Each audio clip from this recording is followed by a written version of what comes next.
Thank you. Hi, Ellen Sonnett from Cancer Care. So back to cost.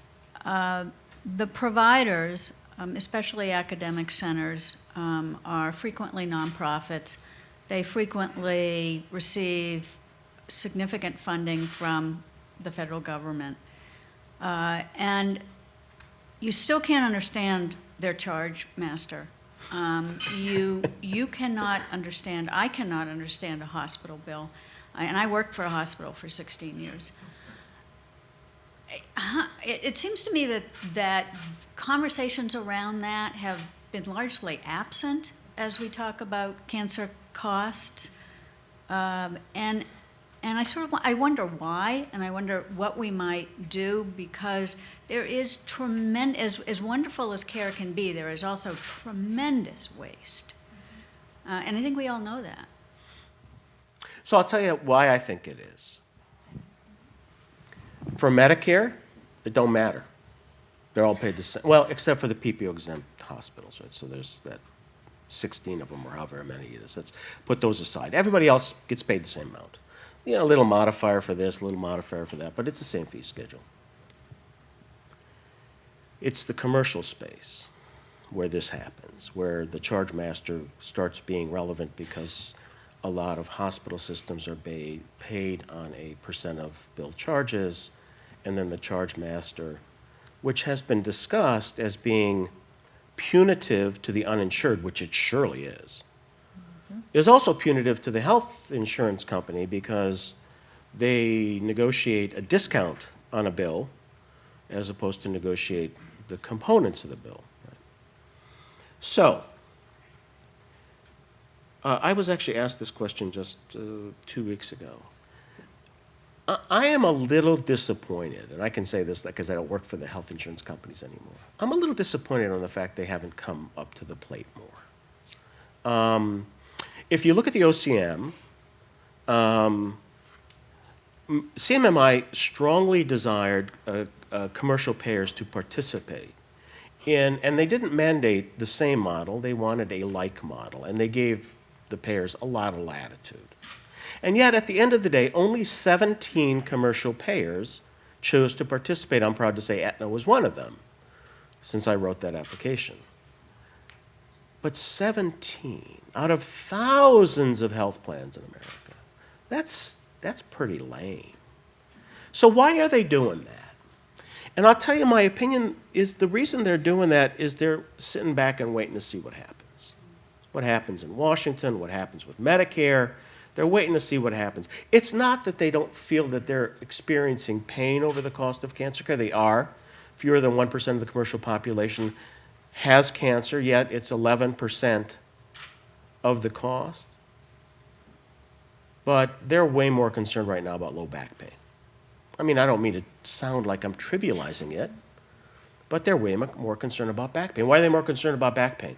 Because the days of work lost by the self-insured health plans to musculoskeletal problems. So I think the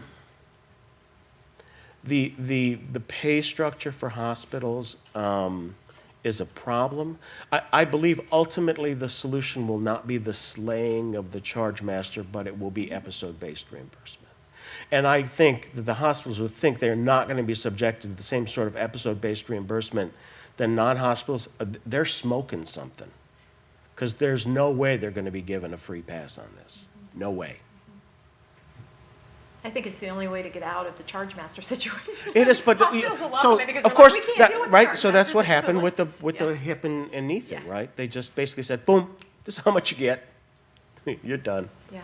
Right. So Having run a cancer center and asked for a long time, just help me understand this charge master. Yeah. How much are people being It's a paid, problem. right? It's a trying to problem. apply Six Sigma. Okay, I'm going to ask each of our guests one last question. So obviously this is being videotaped. We have policymakers in the room. We have policymakers we'll be reaching out to over the course of the next several months. So Jacquetta, starting with you, if there was anything that you would like for people who are making policy around healthcare for the patients that you serve to remember or to think about, what would that be? I think I would ask them to remember and acknowledge that my clients have lives outside of their healthcare issue or accessing healthcare. So when you have a cancer diagnosis, it becomes, I tell my clients, like a full-time job. You know, you're expected to be somewhere at a certain time, multiple times a week. But there are a lot of things that happen outside of the cancer center that affect how adherent I am or how well I tolerate treatment. So taking into account kind of those lifestyle issues and the social and emotional impact, the things that happen outside of the infusion room, I think is really important. Great, thanks. Mike? We should remember that we should strive toward giving the best possible care and thinking about the cost second, as opposed to thinking about the cost first and worrying about the quality second. Because when patients enter the cancer ecosystem, either personally or through their family, that is how they view it. You know, if we concentrate on quality, then we can worry about the high cost of pharmaceuticals second. Once we've cured everybody, then we can figure out how much we want to pay for it. But let's work towards getting that curing everybody done first. BJ? When you guys are making decisions, you deal with a lot of data and numbers and statistics. Cancer affects us not on a statistical basis, but on an individual basis. And behind those numbers stand a lot of people. And you affect the lives of a lot of people. And so even a small number, oh, it only affects 5% of the population. That's a lot of us. And I hope that you remember that you're not dealing with a number, you're dealing with live people.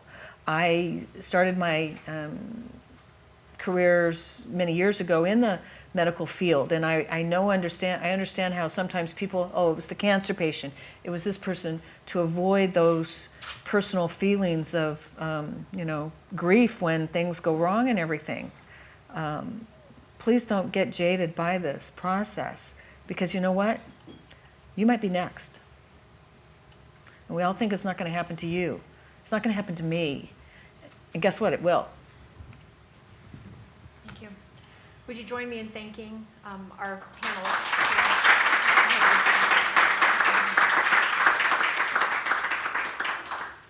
So for those of you who know the cancer support community well, you know that I'm going to say, okay, so what?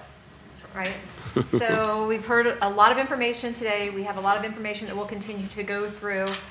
You've heard really some of the real world impact on patients, providers, payers. We've heard the promise of big data. We've heard the promise of being able to incorporate some of the patient experiences and really shifting cancer care for the future. And I do hope that you and I are still practicing in some way and taking care of patients, and we'll get to see some of the fruits of that labor. So when I think about, and I reflect on the work that we've done and have had conversations with Maria, who's, again, has done an outstanding job on the data, it still, to me, comes down to two things.